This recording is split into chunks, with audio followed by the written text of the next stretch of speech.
Hello students, मैं हूं अनीता, आपकी साइंस टीचर। आशा करती हूँ सभी अच्छे होंगे और अपनी पढ़ाई भी अच्छे से कर रहे होंगे।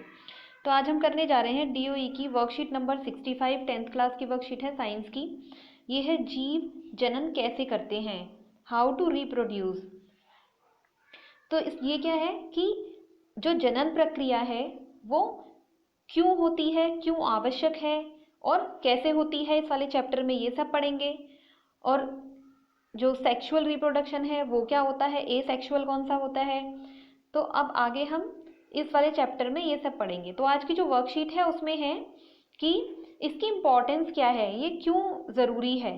तो यह है किसी जीव को जीवित रहने के लिए जनन आवश्यक नहीं है, लेकिन किसी स्पीशीज को अपना अस्तित्व बनाए रखने के लिए जनन अनिवार्य है। तो क्या है कि जीवित रहने के लिए जनन आवश्यक नहीं है।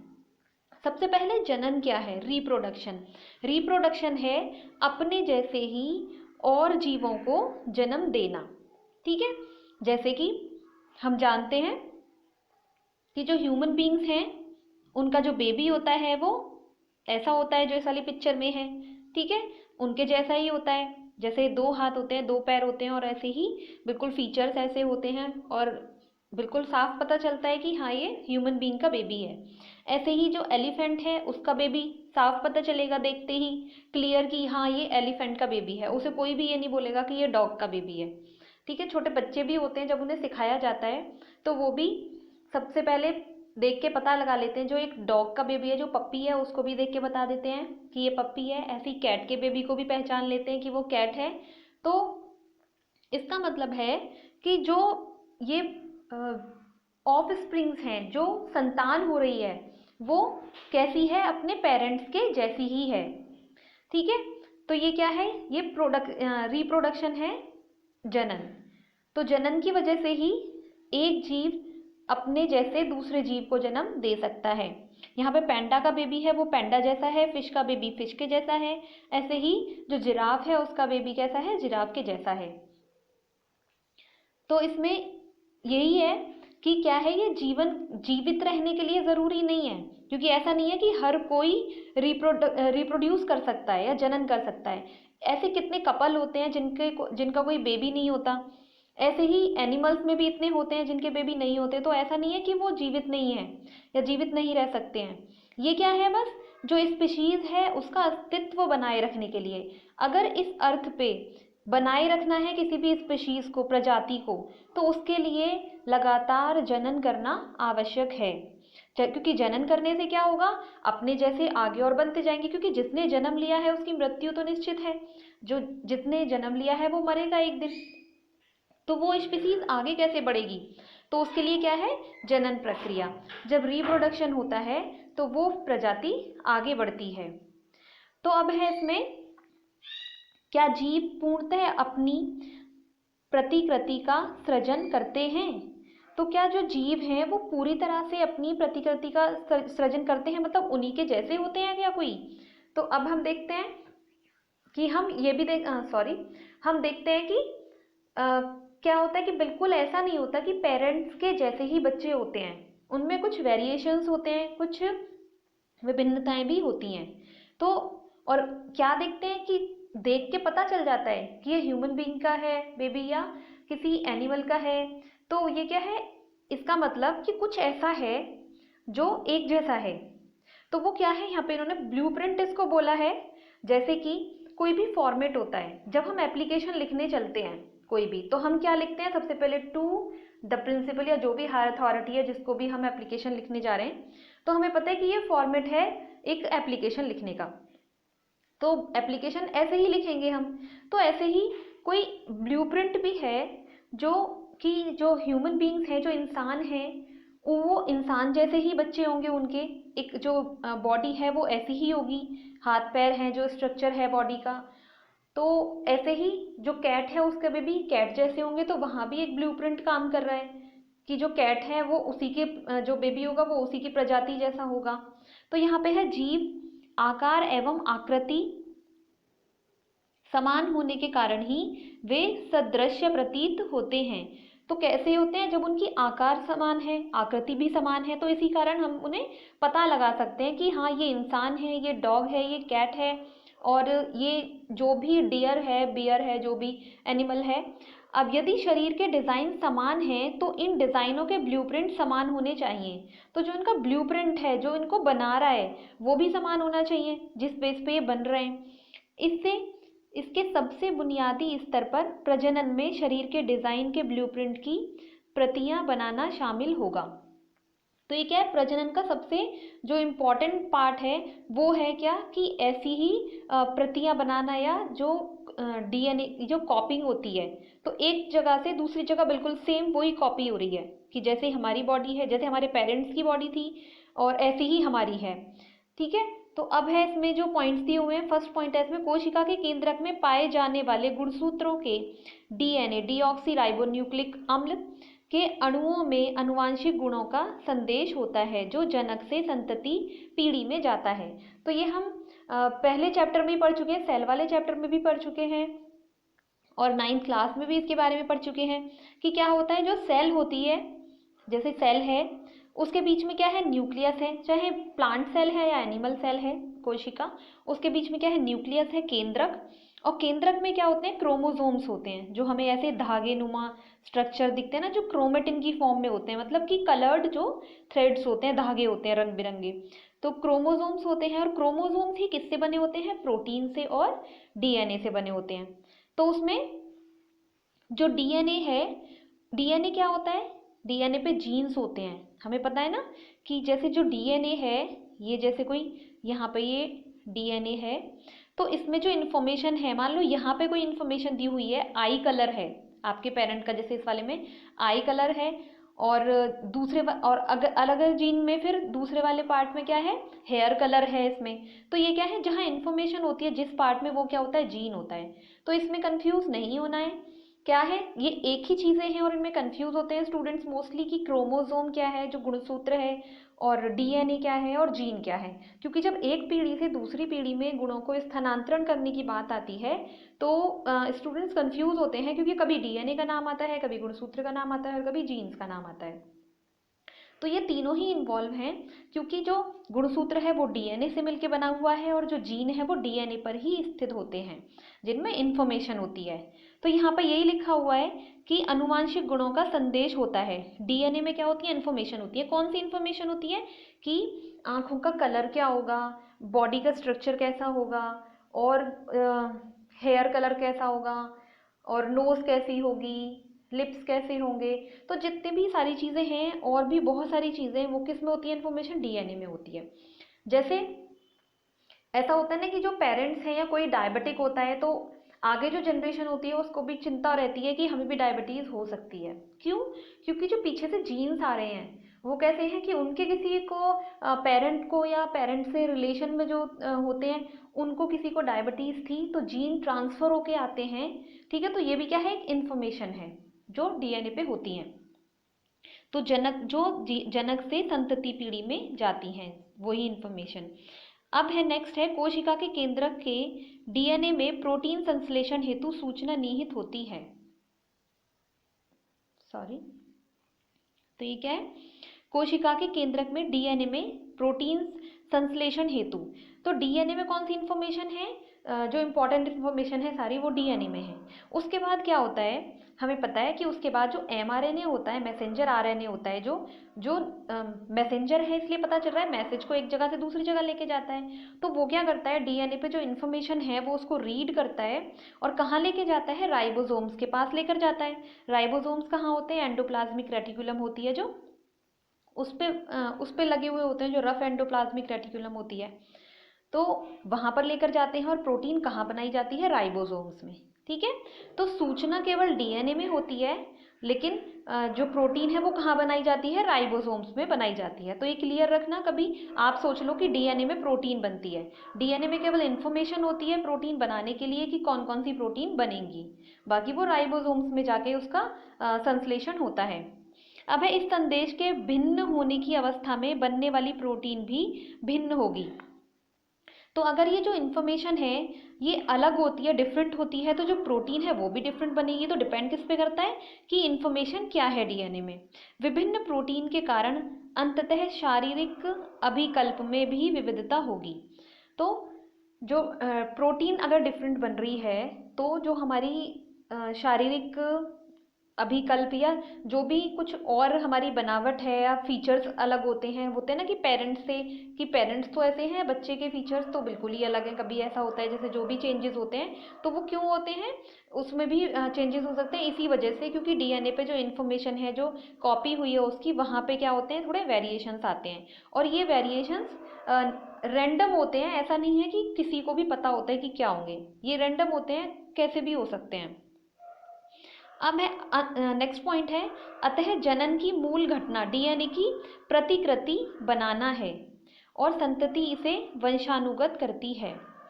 तो जनन जो रिप्रोडक्शन है, जनन है, उसकी मूल घटना क्या है, डीएनए की प्रतिकृति बनाना है। डीएनए की प्रतिकृति मतलब कॉपी बनाना, जैसे पेरेंट्स के पास डीएनए होता है ना, उसी की कॉपी बनाना जो होता है। एक पेरेंट से हमें पता है ना कि जैसे जब सेल डिवाइड होती है तो जब एक मदर से और फादर से जैसे आते हैं तो उसमें जब कॉम्बिनेशन होता है तो डीएनए मदर का भी आया, फादर का भी आया, तो वहाँ पे सीक्वेंस होते हैं, जैसे जीन्स लगे होते हैं, यहाँ पे आई कलर है, यहाँ हेयर कलर है, यहाँ पे कुछ और है, ऐसी ऐसी दूसरी साइड फादर का है, एक साइड मदर का है, तो वो कॉम्बिनेशन से फिर किस में जाते हैं, संतान में जाते हैं वो। तो फिर ऐसे ही होता है, ये क्या है, कॉपिंग होनी, कॉपी जो भी जैसे भी होगी उसकी वजह से क्या होती है, संतति में भी वो सारे गुण पहुंचते हैं जो जो भी उसमें चेंजेस आए हुए होते हैं। अब है नेक्स्ट है, डीएनए की प्रतिकृति बनाने की प्रक्रिया में कुछ विभिन्नता आती हैं जो जैव विकास का आधार है। अब क्या है, ये डीएनए की जब प्रतिकृति बनती है, जब डीएनए कॉपी होता है तो उसमें क्या है, कुछ विभिन्नताएं आती हैं जो जैव विकास का आधार हैं। तो अगर अगर आप देखो कि जैसे पेरेंट्स जैसे हैं, अगर उनमें कोई चेंजेस ही ना आए बिल्कुल भी, तो इसका मतलब आगे ऐसे ही होते जाएंगे। तो हमें पता है कि हमारे जो एंसेस्टर्स थे, जो हमारे पूर्वज माने जाते हैं, वो बंदर थे, चिंपैंजी टाइप थे। तो आज हम जैसे हैं ऐसे नहीं होते, अगर ये विभिन्नताएं नहीं होती तो हम आज भी उनके जैसे ही होते। ठीक है, तो ये क्या है, विभिन्नताएं होना भी एडवांटेजियस होता है, बेनिफिशियल होता है। क्यों? क्योंकि जैव विकास का आधार है, इसी की वजह से इवोल्यूशन होता है, इसी की वजह से आगे जो भी जैव विकास होता है वो इसी की वजह से होता है। अगर विभिन्नता नहीं होगी तो जहाँ थे वहीं के वहीं रह जाएंगे। अब है, संतति कोशिकाएं समान होते हुए भी किसी न किसी रूप में एक दूसरे से भिन्न होती हैं। जनन में होने वाली यह विभिन्नताएं जैव विकास का आधार हैं। अब क्या है, संतति कोशिकाएं हैं जो जो डॉटर सेल्स बनती हैं, वो समान होते हुए भी किसी ना किसी रूप में एक दूसरे से भिन्न होती हैं। वैसे तो वो समान होती हैं क्योंकि उनके जो पेरेंट हैं, जो मदर सेल है, वो वहीं से आ रही है सारी, लेकिन फिर भी कैसी होती हैं, उनमें कुछ ना कुछ डिफरेंसेस होते हैं। और ये किस वजह से होते हैं, ये हमें पता है कि किस वजह से होते हैं, जैसे जो मियोसिस है उसकी वजह से होते हैं, म्यूटेशन होते हैं उसकी वजह से ही। ठीक है, तो जैसे माइटोसिस और मियोसिस होते हैं, ये आप 11th में पढ़ेंगे अच्छे से, कि जैसे दो सेल, मदर सेल है तो पहले दो बनेंगी, फिर दो से वो चार बनेंगी, ऐसे मियोसिस होता है, मियोसिस में और भी डिफरेंसेस होते हैं। तो उनकी वजह से क्या है, ये जो विभिन्नताएं हैं वो आती हैं और इसी के आधार पर जैव विकास होता रहता है। अगर ये चेंजेस नहीं आएंगे तो फिर ऐसा ही जैसे शुरू में था ऐसे ही होते जाएंगे। तो अब है, हम एक बार देख लेते हैं कि अब इस वाले में हम देख रहे हैं, जैसे इस वाली पिक्चर में, कि हम जो हमारे जो एंसेस्टर हैं, जो पूर्वज थे, वो कैसे थे। जैसे हम देख रहे हैं यहाँ पे कि ऐसे थे, फिर और इवॉल्व हुए। और ये ऐसा नहीं है कि कुछ ही सालों की बात है, ये मिलियंस ऑफ ईयर्स की बात है, अरबों खरबों सालों का पूरा जो इतिहास है ये वो है। फिर ऐसे हुए, फिर ऐसे हुए, फिर ऐसे ऐसे, तो हम देख रहे हैं कि बहुत जो माइन्यूट से चेंज हमें दिख रहे हैं, माइनर से चेंजेस धीरे धीरे करके फिर ऐसे हुए, और अब तो जैसे हैं वो सारे चेंजेस हो ही गए हैं। तो यहाँ और यहाँ में देखिए कितना डिफरेंस है, जो स्टार्टिंग वाला है और जो लास्ट वाला है, कितना डिफरेंस है यहाँ पे। तो ये क्या है, ये इसमें ऐसा नहीं है कि बहुत कम साल लगे, इसमें अरबों खरबों साल लगे जो इवॉल्व होने में। तो ये किस वजह से हुए, वेरिएशंस, जो डीएनए की कॉपी हो रही है उसमें जो चेंजेस आते हैं ये उनकी वजह से हुए। अगर चेंजेस नहीं आते तो ऐसे ही होते रहते सारे, जैसे यहाँ पे है ऐसे ही होते रहते सारे। ठीक है, तो इंसान तो, ह्यूमन बींग्स तो फिर कहीं हो ही नहीं पाते। अब दूसरा ऐसे ही हम इसका देख सकते हैं कि यहाँ पे हम देख रहे हैं कि जैसे पहले जो जिराफ थे वो कैसे थे, छोटे थे, उनकी नेक छोटी थी। हमें दिखाई दे रहा है कि जैसे यहाँ पे है, इसकी नेक कितनी छोटी है। तो प्लांट्स जब तक छोटे थे ये खा लेते थे, ठीक है, लेकिन एक टाइम क्या हुआ, जैसे प्लांट्स जब बड़े होने लगे, वो पेड़ बनने लगे और ऊंचे होने लगे, जब तक नीचे नीचे थे इन्होंने खाए, जब ऊंचे होने लगे तो क्या हुआ, इनको बहुत स्ट्रगल करनी पड़ती थी खाने के लिए। जैसे यहाँ पे अपनी जो थोड़ा ऊंचा करके और गर्दन खाई जा रही है, यहाँ पे इसके तो पास ही नहीं पहुंच पा रहा है। तो ऐसे ही क्या हुआ, जैसे जैसे आगे आगे बढ़ते हैं तो फिर क्या होता है, वेरिएशंस होते हैं, और वेरिएशंस जो होते हैं वो जो बेनिफिशियल ही होते हैं, मतलब जो आगे एडॉप्टेशन के लिए ज़रूरी होते हैं, कि आगे जो भी चेंजेस आने वाले हैं उसकी वजह से ये डिफरेंसेस होते हैं। तो इनकी जो नेक है वो लंबी होनी शुरू हो गई, जिससे कि ये कन्वीनियंटली अपना खाना खा सकें। तो ये क्या था, हर किसी में भी नहीं थे। अब ऐसा नहीं है ना कि एक ही लेवल पे सब में चेंजेस आएंगे, वेरिएशंस हैं, किसी में होंगे किसी में नहीं होंगे। तो अब क्या है, जिसने उसको अडॉप्ट कर लिया है, जिसमें अब बताया ना कि सर्वाइवल के लिए ज़रूरी है, जो जनन है सर्वाइवल के लिए ज़रूरी है, मतलब कि जीवित बने रहने के लिए। और भी क्या ज़रूरी है, जो उस एनवायरनमेंट को अडॉप्ट कर लेगा। इवोल्यूशन तो होता है, लेकिन जिंदा कौन रहता है, जो उसको अडॉप्ट कर लेता है। तो यहाँ पे हम देख रहे हैं कि ये यहाँ पे कैसा है, नॉन लिविंग, ये मरा हुआ पड़ा है यहाँ पे जो जिराफ है। तो इसकी डेथ कैसे हुई, क्योंकि ये जो इवॉल्व अपने आप को जो अडॉप्ट नहीं कर पाया उस वाले में, ठीक है, तो ये भूखा मर गया, इसको मिल ही नहीं पा रहा खाना। और जो स्ट्रगल करके थोड़ा जिसमें चेंजेस हुए, उनकी नेक लंबी होती गई, और जिनकी छोटी थी वो अपने आप ही मरना शुरू हो गई। तो जो भी अडॉप्ट नहीं कर पाता है नेचर के अकॉर्डिंग, वो उसका क्या होता है, अल्टीमेटली डेथ हो जाती है। और जो अडॉप्ट कर लेते हैं उनकी जनरेशन आगे बढ़ती जाती है, जैसे जैसे वो रिप्रोड्यूस करते जाते हैं। क्लियर।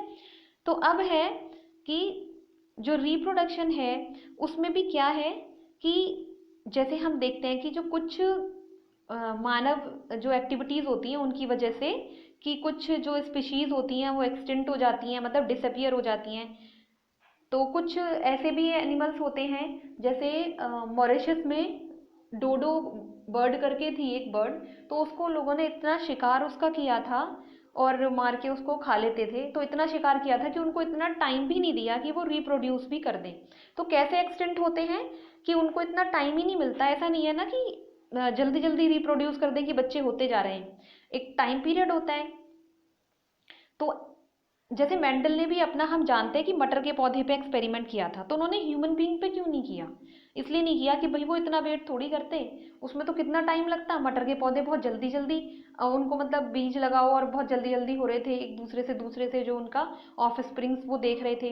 तो ऐसे ही कुछ स्पीशीज ऐसी होती हैं कि उनको रिप्रोड्यूस करने का टाइम ही नहीं मिल पाता, लेकिन वो उनका जैसे शिकार करते जाते हैं तो वो क्या होती है, डिसअपियर हो जाती है, एक्सटिंक्ट हो जाती हैं, वो खत्म हो जाती हैं। तो अब हम यहाँ पे देखेंगे, आगे है जनन। तो क्या है रिप्रोडक्शन या जनन? वह जैव प्रक्रिया जो यह सुनिश्चित करता है कि पौधे या जंतु पृथ्वी से लुप्त नहीं होंगे।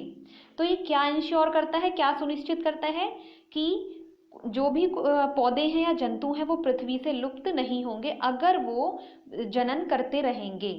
ठीक है, अगर वो रिप्रोड्यूस करते रहेंगे, अगर आगे अपनी जनरेशन को बढ़ाते रहेंगे, बच्चे करते रहेंगे, तो वो क्या है, फिर वो एक्सटेंट नहीं हो पाएंगे, लुप्त तो नहीं हो पाएंगे। क्योंकि प्रजनन एक ऐसी प्रक्रिया है जिसके द्वारा एक जीव अपने जैसे नए जीव का निर्माण करता है। ठीक है, तो कैसी प्रक्रिया है, एक जीव है जो अपने जैसे ही नए जीव का निर्माण करता है। तो ऐसे करके उनकी स्पीशीज आगे बढ़ती है। यह दो प्रकार के होते हैं जनन के प्रकार, कौन से हैं, अलैंगिक जनन और लैंगिक जनन। अब इसमें हम देख लेते हैं दो क्या डिफरेंस है इनमें। तो पहला है अलैंगिक जनन में है केवल एक जनन ही संतति को उत्पन्न करते हैं। इसमें क्या है, सिंगल पेरेंट होता है, एक ही इंसान की जरूरत है बस। जैसे अमीबा है, पैरामीशियम है, हाइड्रा है, तो हम अभी आगे इस चैप्टर में और डिटेल में पढ़ेंगे इनके बारे में। तो उसमें क्या होता है, जैसे अमीबा है उसमें भी वो क्या है, एक से ही दो बन जाते हैं। ऐसे ही पैरामीशियम है और जो हाइड्रा है इन सब में भी। तो इनमें ऐसी कोई ज़रूरत नहीं होती कि अगर मेल है तो फीमेल पेरेंट ढूंढेंगे और फिर जाके जो फर्टिलाइजेशन होगा गैमेट्स का, तो फिर जाके बच्चे होंगे। तो एक ऐसे ही केवल सिंगल पेरेंट की ज़रूरत होती है अलैंगिक जनन में। और इसमें क्या है, दो जनकों से संतति उत्पन्न होती है। इसमें दो जनक मतलब दो पेरेंट की जरूरत पड़ती है, मेल और फीमेल। यह डीएनए का संयुग्मन नहीं होता, तो इसमें क्या है, डीएनए का संयुग्मन नहीं होता, क्योंकि सिंगल पेरेंट ही है। कौन किसके डीएनए से फिर वो संयुग्मन होगा, मतलब जो फर्टिलाइजेशन मान लो, या फिर जो एक कॉम्बिनेशन हो रहा है, तो एक ही है पेरेंट, तो दूसरा पेरेंट है ही नहीं, तो इसमें डीएनए का जो कॉम्बिनेशन है, जो संयुग्मन है, वो नहीं होता। और इसमें जो लैंगिक जनन है, इसमें युग्मकों के संयुग्मन से डीएनए का संयुग्मन होता है।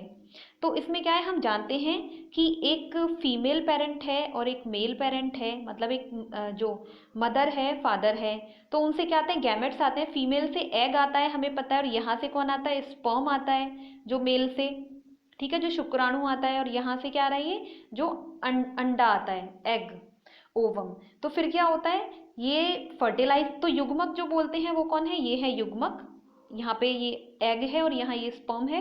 फिर इनका फर्टिलाइजेशन होता है और ये क्या बनाते हैं, युग्मनज बनाते हैं, जो एम्ब्रियो होता है। फिर उसके बाद एम्ब्रियो डिवाइड करती रहती हैं उसके अंदर सेल्स, और वो क्या बन जाती है, धीरे धीरे जो संतान बन जाती है पूरी, ठीक है। उसके बाद उस बर्थ हो जाता है उसका, और फिर वो पूरा, जैसे अगर ह्यूमन बीइंग का है तो ह्यूमन बीइंग की तरह ही दिखेगा, डॉग का है तो डॉग की तरह, कैट का है तो कैट की तरह। अब है इसमें, उत्पन्न संतति लगभग जनक के समान होती है। इसमें क्या है, जो उत्पन्न संतति है वो कैसी होती है, लगभग जनक के समान, जो पेरेंट है उसी के जैसी होती है लगभग। बहुत ही कम वेरिएशंस होते हैं। क्यों वेरिएशन कम होते हैं, क्योंकि सिंगल पेरेंट ही है। अब एक ही पेरेंट है तो उसी के जैसा ही होगा, ठीक है। अब इसमें क्या है, उत्पन्न संतति जनकों से भिन्न होते हैं। तो इसमें जो प्रोजेनी हो रही है, जो संतान होती है, वो जो पेरेंट है उनसे डिफरेंट होती है। क्यों, क्योंकि यहाँ पे दो दो पेरेंट की ज़रूरत होती है, और उसके कॉम्बिनेशन से, डीएनए के कॉम्बिनेशन से बनाई जा रही है। तो इसी की वजह से मेनली जो इवोल्यूशन होता है, क्योंकि जो वेरिएशंस हैं वो हमें यहाँ देखने को मिलते हैं ज़्यादा, जो विभिन्नताएं हैं वो जो लैंगिक जनन है इसकी वजह से आती हैं। तो इवोल्यूशन में भी जो मेन पार्टिसिपेशन होता है, जो जिसको मतलब एक क्रेडिट दिया जाता है, वो किसकी वजह से होता है, लैंगिक जनन की वजह से होता है। तो हम आगे देख लेते हैं। अब है विभिन्नता का महत्व।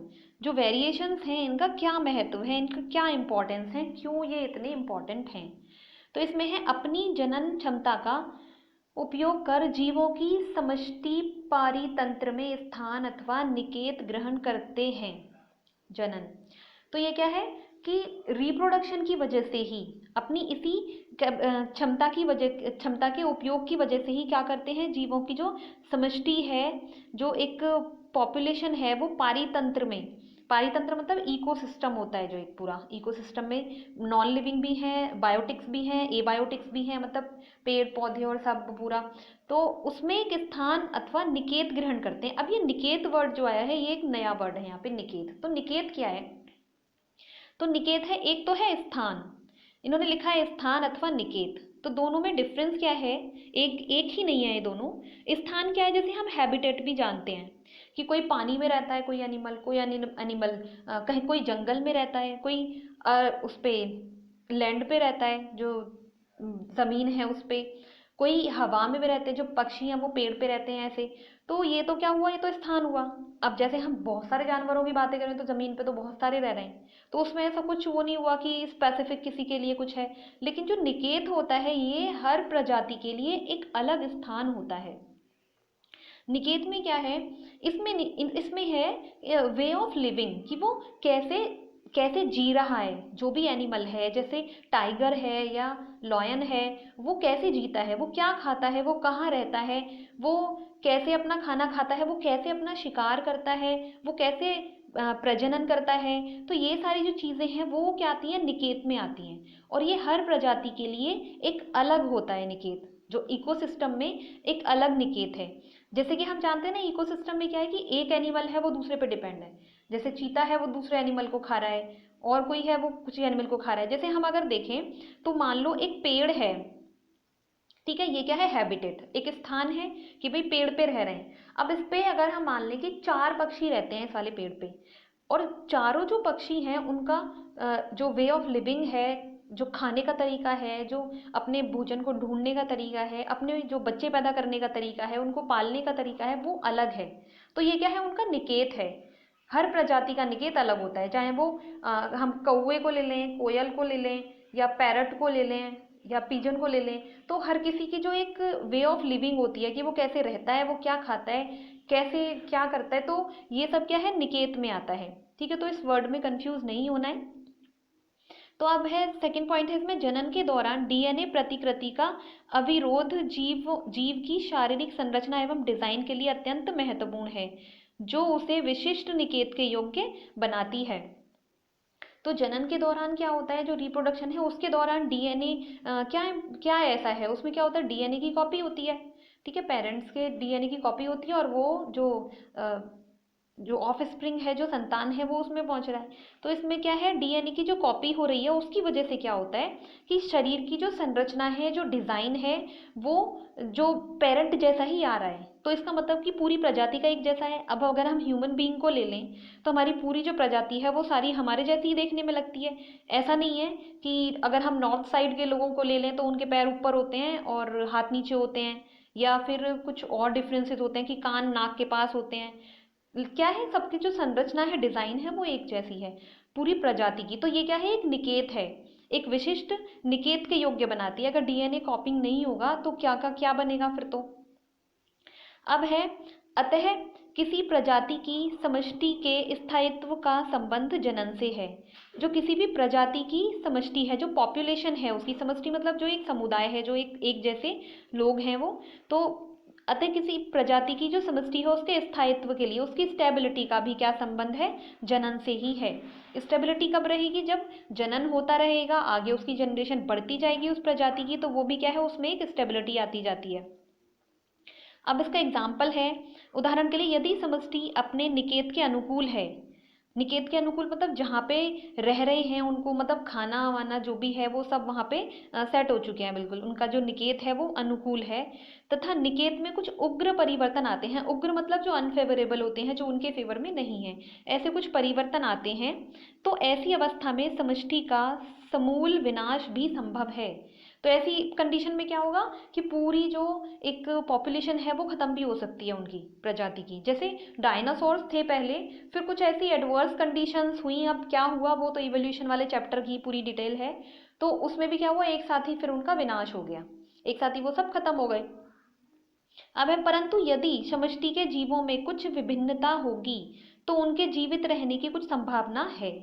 तो अगर उनमें क्या होगा, कुछ विभिन्नता होगी, वेरिएशन होंगी, तो उनके जीने की कुछ संभावना है। जैसे कि उनमें कुछ चीज़ें अलग अलग होंगी, वेरिएशंस होंगे। अगर बिल्कुल एक जैसे होंगे तो एक ही चीज़ से अफेक्ट होकर सारे मर जाएंगे, लेकिन वेरिएशंस जहाँ होती हैं वहाँ किसी पे वो कम असर करेगी, ज़्यादा असर करेगी। अतः यदि शीतोष्ण जल में पाए जाने वाले जीवाणुओं की कोई समष्टि है, जो जीवाणु हैं जो ठंडे पानी में पाए जाते हैं, तो ऐसे कोई बैक्टीरिया है, उनका एक समष्टि है, पूरा पॉपुलेशन है, तथा वैश्विक ऊष्मीकरण के कारण जल का ताप बढ़ जाता है। वैश्विक ऊष्मीकरण मतलब जो ग्लोबल वार्मिंग है, ग्लोबल वार्मिंग के बारे में हम सबको पता है। कार्बन डाइऑक्साइड का लेवल एनवायरनमेंट में जैसे बढ़ जाता है तो उसकी वजह से क्या होती है, वो जो हीट सन से अर्थ पे आ रही है वो उसको ट्रैप करती है, वापस जाने की वजह वापस से और अर्थ पे भेजती है। तो उसकी वजह से क्या होता है, टेम्परेचर इंक्रीज हो जाता है, जो ताप है वो बढ़ जाता है। तो इस वाले एग्जाम्पल में ये दिया हुआ है कि अगर ग्लोबल वार्मिंग की वजह से ताप जो जल का है वो बढ़ जाता है तो अधिकतर जीवाणु व्यष्टि मर जाएंगे। तो जो मोस्टली जीवाणु हैं, जो ज़्यादातर, वो सारे कैसे होंगे, मर जाएंगे, क्योंकि वो कैसे थे, वो ठंडे पानी में रह रहे थे। लेकिन अब क्या हो गया, वो गर्म हो गया बहुत ज़्यादा, तो अब वो मर जाएंगे। परंतु उष्ण उष्ण प्रति 1 मिनट परंतु उष्ण प्रतिरोधी क्षमता वाले कुछ परिवर्त ही जीवित रहते हैं तथा वृद्धि करते हैं। लेकिन क्या है, जो कुछ ऐसे हैं जो उसके प्रतिरोधी क्षमता रखते हैं, जिसका इम्यून सिस्टम है जो उसके लिए काम कर रहा है, जिसमें कुछ वेरिएशंस हैं, वो क्या करेंगे, वो वहाँ पे जीवित रहेंगे और उनकी वृद्धि भी आगे होगी। ठीक है, तो वो अपनी जनरेशन को आगे बढ़ाएंगे फिर। अब है ये, अतः विभिन्नताएं स्पीशीज की उत्तरजीविता बनाए रखने में उपयोगी हैं। तो इसलिए विभिन्नताएं क्या है, जो वेरिएशंस हैं वो स्पीशीज की उत्तरजीविता, जो सर्वाइवल है कि वो जीवित रहेगी अर्थ पे, इस चीज़ को इंश्योर करती हैं, उसके लिए ये बहुत उपयोगी है जो विभिन्नताएं हैं। ठीक है, और प्रजनन इस चीज़ को इंश्योर करता है, सुनिश्चित करता है कि प्रजनन अगर कोई प्रजाति करती रहेगी, आगे अपने जो संतान है उनको जन्म देती रहेगी, तो उनका जो अस्तित्व है वो अर्थ पे बना रहेगा। और अगर अब मान लो ह्यूमन बींग्स ने संतान करनी बंद कर दी, सबने, सब सोचने लगे कि क्या फ़ायदा बच्चे करके, तो क्या होगा, ह्यूमन बींग्स भी फिर तो रहेंगे ही नहीं, क्योंकि जिसने जन्म लिया है वो मरेगा। और जब कोई आगे अपनी जनरेशन को नहीं बढ़ा रहे हैं तो पूरा ही सभी खत्म हो जाएंगे, फिर तो मर जाएंगे। ठीक है, तो आप देख लेते हैं इसके क्वेश्चन आंसर। फर्स्ट क्वेश्चन है इसका, उस जैव प्रक्रिया का नाम लिखिए जो यह सुनिश्चित करता है कि पौधे या जंतु पृथ्वी से लुप्त नहीं होंगे। तो इसके आंसर में आप लिखेंगे क्या, जनन। ठीक है, यहाँ पे लिखा हुआ है ये जनन। सेकंड है, जनन प्रक्रिया में डीएनए प्रतिकृति बनने का क्या महत्व है। और थर्ड है, स्पीशीज में उत्तरजीविता के लिए विभिन्नता क्यों लाभदायक है। तो इसका आंसर हम देख लेते हैं। तो सेकंड वाला है, जनन के दौरान डीएनए प्रतिकृति या कॉपिंग जीव की शारीरिक संरचना एवं डिजाइन के निर्धारण के लिए अत्यंत महत्वपूर्ण है। जब डीएनए कॉपी होकर माता पिता से संतान में जाता है तो उनके शरीर की बनावट भी उनके माता पिता अर्थात अपनी प्रजाति जैसी होती है, जिससे वे विशिष्ट निकेत के योग्य बनते हैं।